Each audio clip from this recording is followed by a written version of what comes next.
महापालिकेच्या निवडणुका होताच ठाकरेंची शिवसेना आणि मनसेमध्ये खटके उडतायत। राऊत आणि संदीप देशपांडे यांच्यामध्ये रोजच शाब्दिक चकमक सुरू आहे। पण कुणाची कितीही इच्छा असती तरी ठाकरे बंधूंच्या युतीत मिठाचा खडा पडणार नाही असा टोला राऊतांनी संदीप देशपांडेंना लगावला। पाहूयात। हे चंद्रपूरचं होणार आहे अशा पद्धतीचं भाजपचं डील हे संजय राऊतांना आधी सुद्धा माहित होतं। जी मला माझ्या ऑथेंटिक सूत्राकडून मिळालेली माहिती आहे, प्रत्येक नगरसेवकाला 1-1 कोटी रुपये हे दिले गेलेले आहेत आणि प्लस या बाकीचे ऑफर आहे। युती घट्ट आहे, कोणी काही बोललं तरी त्या युतीमध्ये काय मिठाचा खडा पडणार नाही। माझी पण ही माहिती आहे म्हणून मी ठाम आहे, त्याच्यासाठी मला जाऊन नोटा मोजायची गरज नाही ना। चंद्रपूरमध्ये काँग्रेस सोबत न जाता ठाकरेंची शिवसेना भाजप सोबत गेली आणि भाजपचा महापौर केला। त्यावरून ठाकरेंच्या शिवसेनेकडून संजय राऊत आणि मनसेकडून संदीप देशपांडे हे आमने सामने आले। पण कुणाचीही कितीही इच्छा असली तरी ठाकरे बंधूंच्या युतीत मिठाचा खडा पडणार नाही असा टोला राऊतांनी देशपांडेंना लगावला।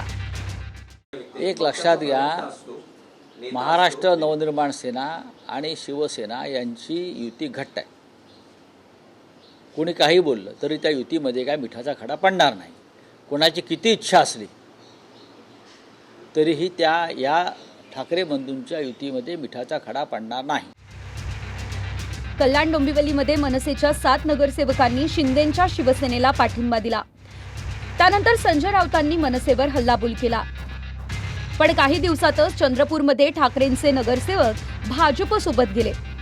त्यावरून ठाकरेंच्या शिवसेनेला 1-1 कोटी मिळाल्याचा सनसनाटी आरोप संदीप देशपांडे यांनी केलाय।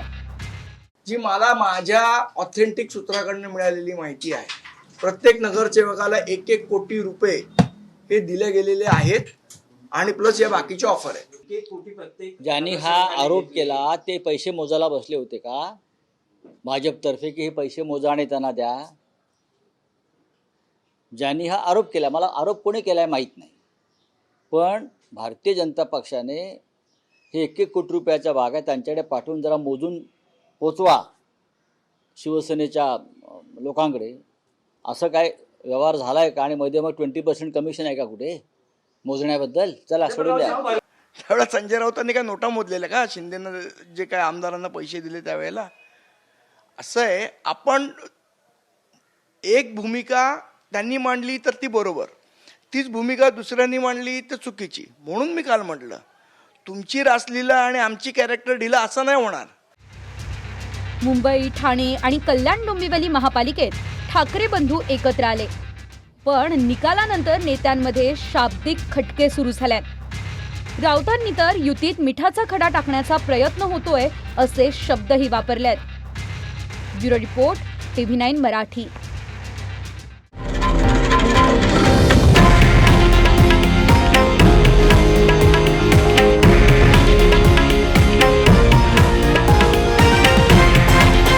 हे आहे देशातील नंबर 1 न्यूज नेटवर्क आणि आपण पाहत आहात TV9 मराठी, एकमेव।